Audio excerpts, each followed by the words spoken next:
Guys প্রথমে ভিডিওটি দেখো, তারপর মজার মজার ফানি কমেন্ট পড়বো।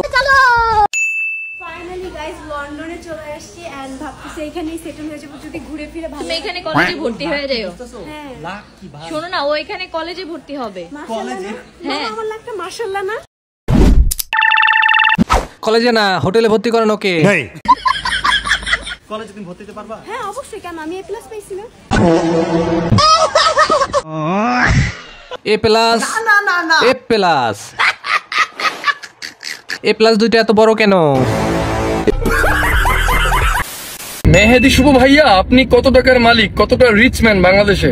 ভাইয়া এই মেহেদি শুভ ভাইয়া কত টাকার মালিক এটা দেখতে হলে যে বুঝতে হবে যে লায়লাপুর মতো ব্যক্তি আমার পাশে চুপ করে বসে আছে, এটাই তো আমার লেভেল।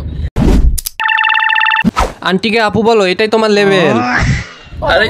আর এই যে মেকআপ যে করছে না, এই মেকআপ গুলা কিন্তু প্রায় 2 থেকে 2.5 লাখ টাকা দিয়ে আমি গিফট করছি। ইউকে থেকে আনছি, ইউএস থেকে আনছি, আফ্রিকা থেকে আনা। দাদা ছিল অনেক, বাবা ছিল অল্প। মেহেদি শুভ ভাইয়ার আছে শুধু সব মারা গল্প। So, এটাই মেহেদি শুভ ভাইয়ার লেভেল, বুঝছো? ফরেন জিনিস ছাড়া ইউজ করতে দেই না আমার পার্টনারদেরকে। পোলাটা আবার গাঁজা খাইছে। এটাই লেভেল ভাইয়া, কি বল আপু? হ্যাঁ তাই তো। নিয়মিত হাইগেন ভাই, গু তো সব মাথায় উঠে যাইতেছে। আপনার নাম? সাদিয়া রানী শিকদার। সাদিয়া রানী ভাইয়া না আপু বুঝলাম না। সো নাইস, নামটা কিন্তু অনেক সুন্দর। থ্যাঙ্কস। আপনাকে যদি একদিনের জন্য বাংলাদেশের প্রধানমন্ত্রী করা হয় তাহলে আপনি কি করবেন?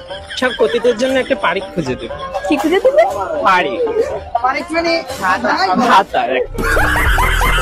চলিয়ে শুরু করতে হ্যাঁ। ভাই তুই যেমন আছিস তেমনই থাক, তোর প্রধানমন্ত্রী হওয়ার দরকার নাই। নামটা অনেক সুন্দর